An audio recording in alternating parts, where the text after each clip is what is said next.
करेंगे माता के चौथे स्वरूप यानी माता कुष्मांडा की। नवरात्रि के चौथे दिन माता के चौथे स्वरूप माता कुष्मांडा की पूजा अर्चना की जाती है। माता कुष्मांडा को ब्रह्मांड को उत्पन्न करने वाला माना जाता है। मान्यता है कि जब सृष्टि की उत्पत्ति नहीं हुई थी और चारों ओर अंधकार ही अंधकार था, तब इन्हीं देवी ने अपनी मंद हंसी से ब्रह्मांड की रचना की थी। इसलिए इन्हें सृष्टि की आदि स्वरूपा या आदि शक्ति कहा गया है। मंद हंसी के द्वारा अंड अर्थात ब्रह्मांड को उत्पन्न करने के कारण ही इन्हें माँ कुष्मांडा के नाम से जाना जाता है। माता कुष्मांडा की 8 भुजाएं हैं। इनमें इन्होंने कमंडल, धनुष बाण, कमल पुष्प, अमृत कलश, चक्र, गदा और जपमाला थाम रखी है। जब चारों ओर सिर्फ अंधकार ही अंधकार था और सृष्टि का कोई अस्तित्व ही नहीं था, तब माँ कुष्मांडा ने अपनी मंद हंसी से सृष्टि की रचना की। कुष्मांडा माँ के पास इतनी शक्ति है कि वो सूरज के घेरे में भी आराम से रह सकती है, क्योंकि उनके पास ऐसी शक्ति विद्यमान है जो असहनीय गर्मी को भी सह सकती है।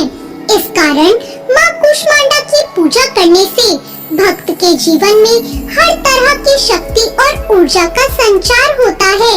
यही केवल एकमात्र ऐसी माता है जो सूर्य मंडल के भीतर लोक में निवास करती है। इनकी पूजा करके व्यक्ति अपने कष्टों और पापों को दूर कर सकता है।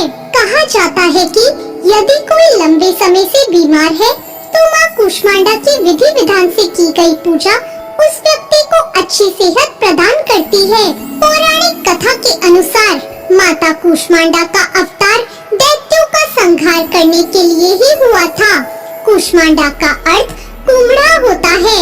माँ कुष्मांडा का वाहन सिंह है।